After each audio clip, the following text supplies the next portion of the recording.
Hello guys, welcome back to my YouTube channel Mahiraj IT infotech. हुनर है तो कदर है। Hi, I am Deepak Barman, training officer COPA. आज का हमारा टॉपिक है माइक्रोसॉफ्ट एक्सेल पर। माइक्रोसॉफ्ट एक्सेल एक स्प्रेडशीट प्रोग्राम है जिसमें अलग अलग प्रकार के डेटा को एडिट और फॉर्मेटिंग टेबलर फॉर्म में किया जाता है। यह माइक्रोसॉफ्ट ऑफिस सूट का ही एक भाग है। तो चलिए हम आज का क्लास स्टार्ट करते हैं।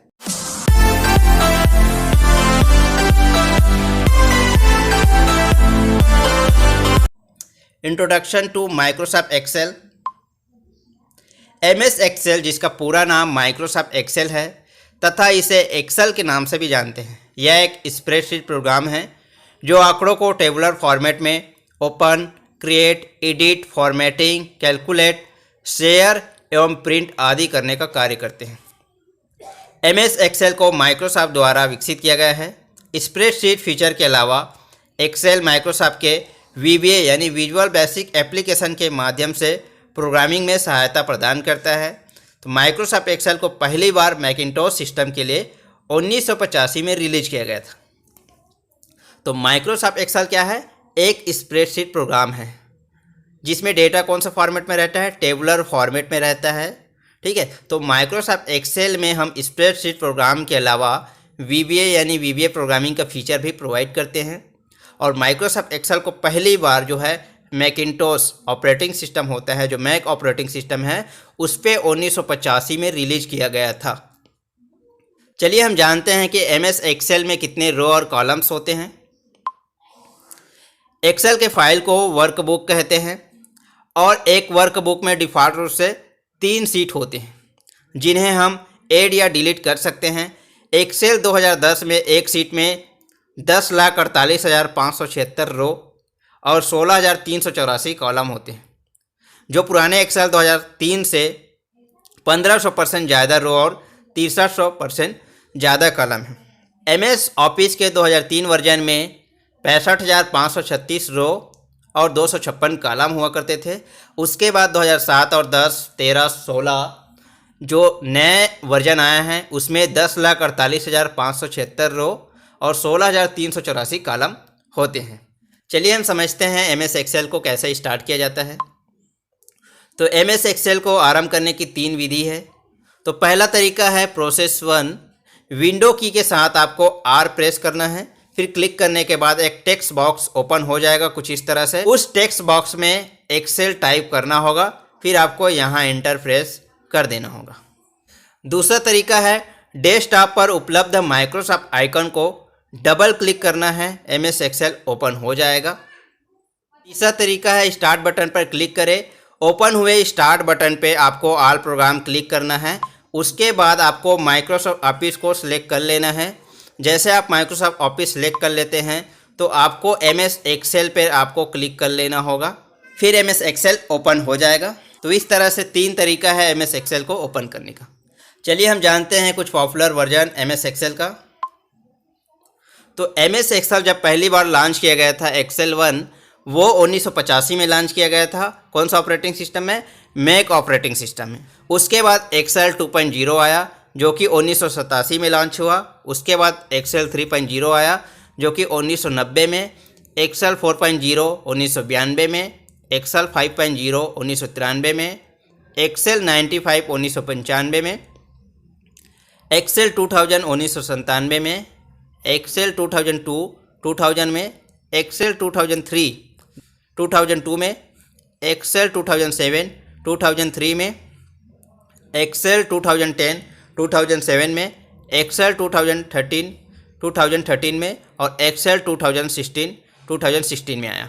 तो इस तरह से एमएस एक्सेल का काफ़ी सारे वर्जन्स है जो भी वर्तमान में 2016 है। चलिए हम एमएस एक्सेल का कंपोनेंट को समझते हैं। तो देख सकते हैं ये है हमारा विंडो कंट्रोल और ये है हमारा टाइटल बार और इन्हें हम रिबन टैब्स कहते हैं। ये हमारा क्विक एक्सेस टूल बार होते हैं। यहीं पर आपका ऑफिस बटन भी रहता है और ये पूरे एरिया को हम रिबन कहते हैं जहाँ पर कई सारे ऑप्शंस होते हैं। इसे हम वर्टिकल स्क्रॉल बार कहते हैं और ये हमारा हॉरिजॉन्टल स्क्रॉल बार होते हैं। यहाँ पर हमारा फार्मूला बार रहता है और यहाँ पर हमारा जूम टूल्स रहते हैं। यहाँ पर हमारा स्टेटस बार रहते हैं। इसे हम कॉलम कहते हैं और इसे हम रो कहते हैं। रो और कॉलम मिलकर जहाँ बनते हैं उसे हम सेल कहते हैं। और जितना भी ये खाली एरिया देख रहे हैं उसे हम वर्कशीट कहते हैं। Component of Microsoft Excel. तो माइक्रोसॉफ्ट एक्सेल में निम्नलिखित अवयव होते हैं। तो पहला हमारा टाइटल बार। यह माइक्रोसॉफ्ट एक्सेल विंडो में सबसे ऊपर स्थित होता है, जो फाइल का नाम और जिस सॉफ्टवेयर में फाइल ओपन है उसे शो करता है। टाइटल बार के राइट साइड में मिनिमाइज, मैक्सिमाइज और रीस्टोर और क्लोज बटन होते हैं और लेफ्ट साइड में क्विक एक्सेस टूल बार होते हैं। सेकेंड हमारा है क्विक एक्सेस टूल बार। यह एक्टिव डॉक्यूमेंट के ऊपर एक कस्टमाइजेबल टूल बार है। क्विक एक्सेस टूल बार में डिफ़ॉल्ट रूप से आपका सेव मिल जाएगा, अंडू मिल जाएगा एवं रिपोर्ट बटन होते हैं। क्विक एक्सेस टूल बार में ड्रॉप डाउन एरो पर क्लिक करके इच्छित कमांड को चुनकर आप ऐड भी कर सकते हैं। तीसरा है हमारा ऑफिस बटन। यह माइक्रोसॉफ्ट एक्सेल का एक प्रमुख भाग है। यह बटन मेन्यू बार में होता है। इस बटन में बनने वाले स्प्रेडशीट के लिए कई विकल्प होते हैं। एमएस एक्सेल के पुराने वर्जन में ऑफिस बटन को फाइल मेन्यू के नाम से जाना जाता है। तो पहले जो वर्जन था ऑफिस बटन जो हमारा है उसे किस नाम से जाना जाता था? फाइल मेन्यू के नाम से जाना जाता था। एमएस वर्ड, एमएस एक्सेल और एमएस पावर पॉइंट में ऑफिस बटन में उपस्थित मेन्यू एक समान व समान कार्य करता है, यानी तीनों में एक जैसा ही काम करता है आपका ऑफिस बटन। ऑफिस बटन के निम्नलिखित अवयव होते हैं, जैसे कि पहला ऑप्शन इसमें रहता है न्यू। ऑफिस बटन की न्यू कमांड का उपयोग एक न्यू स्प्रेडशीट ओपन करने के लिए करते हैं। न्यू ऑप्शन को हम कीबोर्ड से Ctrl+N द्वारा प्रेस करके भी एक्टिव कर सकते हैं। सेकेंड ऑप्शन रहता है इसमें ओपन।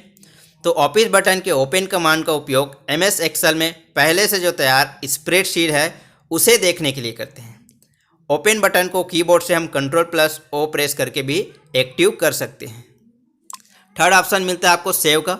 ऑफिस बटन के सेव कमांड का उपयोग एमएस एक्सेल में तैयार स्प्रेडशीट को सेव करने के लिए किया जाता है। सेव ऑप्शन को हम कीबोर्ड से Ctrl+S प्रेस करके भी एक्टिव कर सकते हैं। तो ऑप्शन आपको मिलेगा सेव एज। तो ऑफिस बटन के सेव एज कमांड के द्वारा सेव किए गए स्प्रेडशीट के नाम को चेंज करने के लिए किया जाता है। यानी सेव ऑप्शन को हम कीबोर्ड से F12 प्रेस करके भी एक्टिव कर सकते हैं। जो पहले से बना हुआ डॉक्यूमेंट होता है उसमें हम कुछ एडिट करते हैं, चेंज करते हैं, तब हमें फिर से सेव करना होता है, तब हम सेव एज का इस्तेमाल करते हैं। पांचवा ऑप्शन है प्रिंट का। इस बटन के प्रिंट कमांड के द्वारा तैयार किए गए स्प्रेडशीट को प्रिंट कर सकते हैं। प्रिंट प्रीव्यू के द्वारा हमारे स्प्रेडशीट में कोई कमी हो उसे सुधार कर सकते हैं। प्रिंट ऑप्शन को हम कीबोर्ड से Ctrl+P प्रेस करके भी एक्टिव कर सकते हैं। छठवां ऑप्शन है प्रिपेयर। तो ऑफिस बटन के प्रिपेयर कमांड के द्वारा तैयार किए गए स्प्रेडशीट की प्रॉपर्टी देख सकते हैं तथा हम उसे एडिट भी कर सकते हैं तथा तैयार स्प्रेडशीट को पासवर्ड द्वारा सुरक्षित भी कर सकते हैं। सातवां है हमारा सेंड। ऑफिस बटन के सेंड कमांड के द्वारा तैयार किए गए स्प्रेडशीट को हम ईमेल, मैसेज या ईमेल अटैचमेंट तथा फैक्स के रूप में हम सेंड भी कर सकते हैं। आठवां होता है पब्लिश का ऑप्शन। ऑफिस बटन के पब्लिश कमांड का उपयोग तैयार किए गए स्प्रेडशीट को डायरेक्ट पब्लिश करने के लिए करते हैं। नौवां ऑप्शन इसमें मिल जाएगा क्लोज का। तो ऑफिस बटन के क्लोज कमांड का उपयोग करेंट स्प्रेडशीट को क्लोज करने के लिए यानी बंद करने के लिए इसका प्रयोग करते हैं। चलिए हम चौथा ऑप्शन रिबन को समझ लेते हैं। तो यह टाइटल बार के जस्ट नीचे की पट्टी होता है।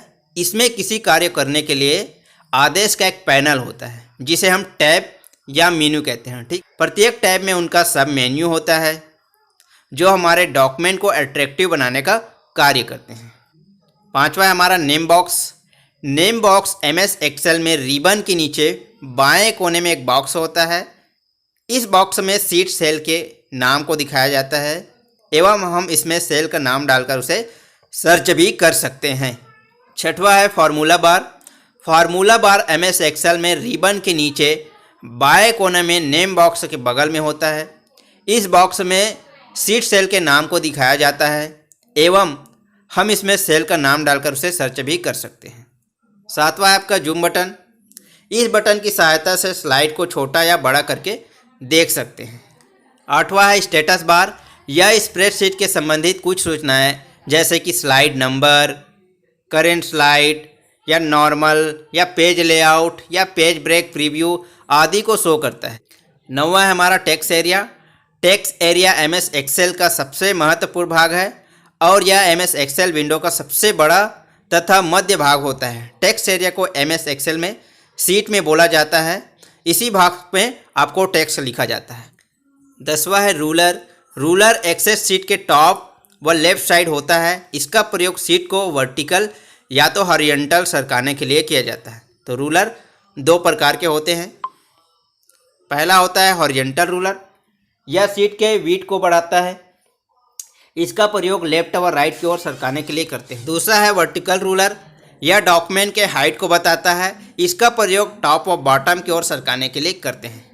चलिए हम समझते हैं कुछ important part of MS Excel. तो पहला इसमें है वर्कबुक। एक्सेल की फाइल को वर्कबुक कहते हैं। याद रखना है, एक्सेल में जो फाइल बनता है उसे हम वर्कबुक कहते हैं। वर्कबुक क्या होता है? वर्कशीट का कलेक्शन होता है। याद रखना, वर्कशीट का कलेक्शन को ही हम वर्कबुक कहते हैं। एक वर्कबुक में कई सारे वर्कशीट हो सकती है। एक्सेल की एक वर्कबुक में अधिकतम 255 वर्कशीट जोड़ी जा सकती है। ये चीज़ को आपको याद रखना है। बुक क्या होता है? वर्कशीट का कलेक्शन होता है। जैसे कि हम एमएस वर्ड में डॉक्यूमेंट तैयार करते हैं और उसे फाइल के रूप में सेव करते हैं, ठीक उसी प्रकार एमएस एक्सेल में जो भी वर्कशीट बनता है, जो भी वर्कशीट तैयार करते हैं, वह एक वर्कबुक के अंदर होता है। तो जो हम एमएस वर्ड में फाइल कहते हैं उसे हम एमएस एक्सेल में वर्कबुक कहते हैं। तो एक वर्कबुक में अधिकतम 255 वर्कशीट जोड़ी जा सकती है और बाय डिफ़ॉल्ट आपका 3 वर्कशीट ओपन इस तरह से रहते हैं। सेकेंड है आपका वर्कशीट। वर्कशीट एमएस एक्सेल का एक सबसे महत्वपूर्ण भाग है जो हमें एमएस एक्सेल को खोलते समय ही दिखाई दे जाता है। इसमें एक सीट होती है जो रो और कॉलम दोनों से मिलकर बनी होती है। इस वर्कशीट में ही सारा काम किया जाता है। हम पहली बार एक्सेल ओपन करते हैं तो बाय डिफ़ॉल्ट हमें 3 वर्कशीट मिल जाती है। तो 3 वर्कशीट क्या होता है? पहले से ओपन रहती है जिसमें शीट 1, शीट 2 और शीट 3 नाम से दर्शाया जाता है। तो देख सकते हैं नीचे पर यहाँ पर 3 वर्कशीट ओपन हुआ है। तो बाय डिफ़ॉल्ट 3 वर्कशीट आपका ओपन रहते हैं। नेक्स्ट है हमारा रो। तो एक्सेल में हॉरिजॉन्टल ब्लॉक को रो कहते हैं। एक्सेल में रो 1 2 3 से प्रदर्शित किया जाता है। एक एक्सेल शीट में अधिकतम रो की संख्या 10,48,576 हो सकती है। यह रो एक्सेल के ऊपर से नीचे की ओर होती है। तो रो का मतलब हो गया कुछ इस तरह का लाइन होता है, ठीक है, जो कि 1 2 3 के फॉर्मेट में होता है, इस तरह से होते हैं। तो ये जो पूरे लाइन है, इस टाइप का लाइन जो है हमारा हॉरिजॉन्टल लाइन, उसे ही हम रो कहते हैं। चौथा है हमारा कॉलम। एक्सेल में वर्टिकल ब्लॉक को कॉलम कहते हैं। एक्सेल में कॉलम को A to X F D से प्रदर्शित किया जाता है। एक एक्सेल शीट में अधिकतम कॉलम की संख्या 16,384 हो सकती है। यह कॉलम एक्सेल में बाएं से दाएं की ओर बढ़ती है। तो आपका कॉलम कुछ इस तरह से रहते हैं और ये बाएं से दाएं की ओर बढ़ता है। इसमें जो नंबर होता है वो ABCD से रहता है, ठीक है, इस तरह से रहता है। तो इसका अंतिम जो है XFD तक रहता है। तो इस तरह से जो वर्टिकल ब्लॉक होते हैं उसे ही हम कॉलम्स कहते हैं। पांचवा है सेल। एक्सेल में सेल का मतलब वह स्थान है जहां एक रो और कॉलम इंटरेक्शन करते हैं। किसी भी सेल का नाम रो और कॉलम को मिलाकर ही बनता है। जैसे अगर किसी सेल का नाम B5 है तो उसमें B क्या होगा? कॉलम होगा और 5 रो होगा, क्योंकि हमने यहाँ पर बताया था रो 1 2 3 से स्टार्ट होता है और कॉलम ABCD से स्टार्ट होते हैं। जैसे कि हम यहाँ पर कॉलम ले लेते हैं, ये हमने कॉलम ले लिया और ये रो ले लिया, तो यहाँ पर क्या बन गया? दोनों मिलाकर एक सेल बन गया। इस सेल का एड्रेस कैसा होता है? पहले कॉलम का नाम लिखा जाता है फिर रो का।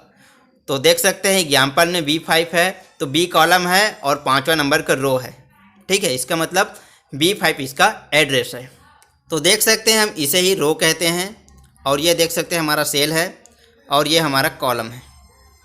छठवां है फार्मूला। एक्सेल के सेल में हम कोई भी वैल्यू टाइप करते हैं तो उसे जोड़ने, घटाने या गुणा भाग के लिए एक खास फार्मूला टाइप किया जाता है। जिसे सेल रेफरेंस वैल्यू फंक्शन का एक खास क्रम होता है जो वैल्यू के अनुसार रिजल्ट देता है। एक्सेल में फार्मूला हमेशा इक्वल टू से शुरू होता है। याद रखना, आपका एक्सेल में फार्मूला हमेशा बराबर का साइन यानी इक्वल के साइन से ही शुरू होता है। तो आप देख सकते हैं ए जो है ये हमारा कॉलम है और 1 जो है हमारा रो है। तो यहाँ पर देख सकते हैं इक्वल टू सम A1 से लेकर A4। तो A4 कहाँ है? यहाँ पर। ठीक है, A1 में यहाँ से लिखा हुआ और यहाँ तक जो रेंज है हमारा A1 से लेकर A4 तक है। तो इसको टोटल किया जाएगा, सम किया जाएगा, तो उसका फार्मूला होगा equal to some A1 colon A4। तो इस तरह से इसका टोटल आपका काउंट हो जाएगा और आपका सम आंसर मिल जाएगा। MS एक्सेल का हमारा पहला पार्ट यहीं पर समाप्त होता है। सेकेंड पार्ट में हम टैब मेन्यू के बारे में समझेंगे। तो वीडियो अच्छा लगा हो तो लाइक ज़रूर करिएगा। अगर किसी भी चीज़ में आपको डाउट रहे तो कमेंट ज़रूर करिएगा। अभी तक आपने हमारे चैनल सब्सक्राइब नहीं किए होंगे तो चैनल को भी ज़रूर सब्सक्राइब कर लीजिएगा, क्योंकि ITI कॉपर से रिलेटिव हर एक टॉपिक पर हम थ्योरी एंड प्रैक्टिकल वीडियो बना रहे हैं, ताकि आपको लॉकडाउन में भी आपका क्लास जारी रहे और आप अच्छे से अपना पढ़ाई को जारी रखें। चलिए मिलते हैं नेक्स्ट वीडियो पर।